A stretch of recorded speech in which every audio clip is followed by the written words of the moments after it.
जिन्ना के परिवार को उनके फ्यूचर से बहुत उम्मीदें थी। उन्होंने उन्हें पढ़ाई में एक्सेल करने के लिए इनकरेज किया। युवा जिन्ना ने सीखने की अच्छी एबिलिटी दिखाई। वह क्विकली नए कॉन्सेप्ट सीख जाते थे। उनकी इंटेलेक्चुअल क्यूरियोसिटी कम उम्र से ही दिखाई देती थी। ये क्यूरियोसिटी उनके पूरे जीवन में उनके काम आई। 16 साल की उम्र में जिन्ना हायर एजुकेशन के लिए इंग्लैंड गए। ये मूव उनकी जिंदगी का एक टर्निंग पॉइंट था। इससे उन्हें नए आइडियाज और कल्चर्स का पता चला। इंग्लैंड के वाइब्रेंट इंटेलेक्चुअल एटमॉस्फेयर ने उनके होराइजन्स को ब्रॉडन किया। इंग्लैंड में जिन्ना का समय फॉर्मेटिव साबित हुआ। इसने उनके पॉलिटिकल व्यूज को शेप किया और उनके फ्यूचर करियर की नींव रखी। इंग्लैंड में जिन्ना ने लिंकन्स इन में लॉ की पढ़ाई के लिए दाखिला लिया। उन्होंने जल्दी ही खुद को एक ब्रिलियंट स्टूडेंट के रूप में अलग पहचान दिलाई। उन्होंने लीगल प्रिंसिपल्स को डिलीजेंटली एब्जॉर्ब किया और एडवोकेसी में अपने स्किल्स को निखारा। जिन्ना की लीगल ट्रेनिंग ने उनके एनालिटिकल माइंड को शार्प किया और परसुएसिवली आर्ग्यू करने की उनकी एबिलिटी को डेवलप किया। अपनी लॉ की पढ़ाई पूरी करने के बाद जिन्ना इंडिया वापस आ गए। उन्होंने बॉम्बे में एक प्रोमिनेंट लॉयर के रूप में खुद को स्थापित किया। उनकी लीगल एक्यूमेन और कोर्टरूम प्रेजेंस ने उन्हें जल्दी ही एक फॉर्मिडेबल एडवोकेट के रूप में रेपुटेशन दिलाई। जिन्ना के लीगल करियर ने उनके बाद में पॉलिटिक्स में एंट्री के लिए एक सॉलिड फाउंडेशन प्रदान की। उन्होंने कई तरह के केसेस लिए, जिससे एक लॉयर के रूप में उनकी वर्सेटिलिटी का पता चला। जिन्ना ने अलग अलग बैकग्राउंड्स के क्लाइंट्स को रिप्रेजेंट किया। उन्होंने सिविल और क्रिमिनल दोनों मामलों को हैंडल किया। उनके लीगल वर्क ने उन्हें इंडिया की सोशल और पॉलिटिकल रियलिटीज से रूबरू कराया। इस जिन्ना की एलोक्वेंस और लीगल एक्सपर्टीज ने उन्हें पार्टी के लिए एक वैल्यूएबल एसेट बना दिया। वे नेशनलिस्ट मूवमेंट में एक रिस्पेक्टेड वॉइस बन गए। कॉन्स्टिट्यूशनल मेथड्स के प्रति उनके कमिटमेंट और डायलॉग के लिए उनकी एडवोकेसी ने उन्हें प्रशंसा दिलाई। जिन्ना ने 1916 के लखनऊ पैक्ट में की रोल निभाई। इस एग्रीमेंट का उद्देश्य कांग्रेस और मुस्लिम लीग के बीच की गैप को ब्रिज करना था।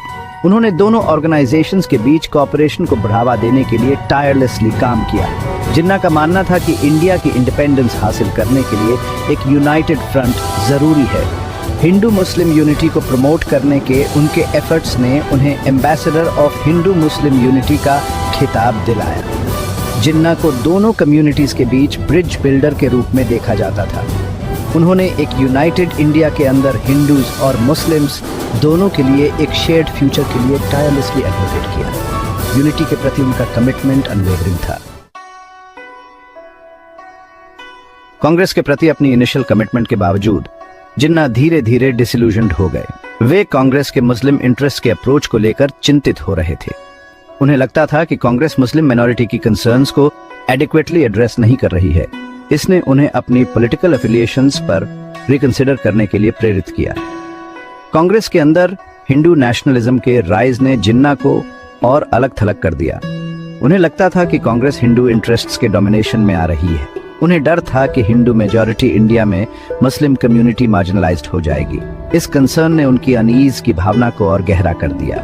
1930 के दशक में जिन्ना मुस्लिम लीग में शामिल हो गए। उन्होंने इसे एकमात्र ऐसा प्लेटफॉर्म माना जो मुस्लिम इंटरेस्ट्स को इफेक्टिवली रिप्रेजेंट कर सकता था। उनका डिसीजन उनके पॉलिटिकल करियर का एक टर्निंग पॉइंट था। इसने यूनिटी के प्रोपोनेंट से एक सेपरेट मुस्लिम स्टेट के एडवोकेट में उनके शिफ्ट का संकेत दिया। जिन्ना क्विकली मुस्लिम लीग के अनडिस्प्यूटेड लीडर के रूप में उभरे। उनके कैरिस्मा और पॉलिटिकल एक्यूमेन ने लीग को एक पावरफुल फोर्स में बदल दिया। उन्होंने मुस्लिम सपोर्ट को गैल्वनाइज किया और मुस्लिम्स के लिए एक सेपरेट होमलैंड की डिमांड को आर्टिकुलेट किया। उनकी लीडरशिप ट्रांसफॉर्मेटिव साबित हुई। सेक्शन 5, लाहौर प्रस्ताव और पाकिस्तान की मांग।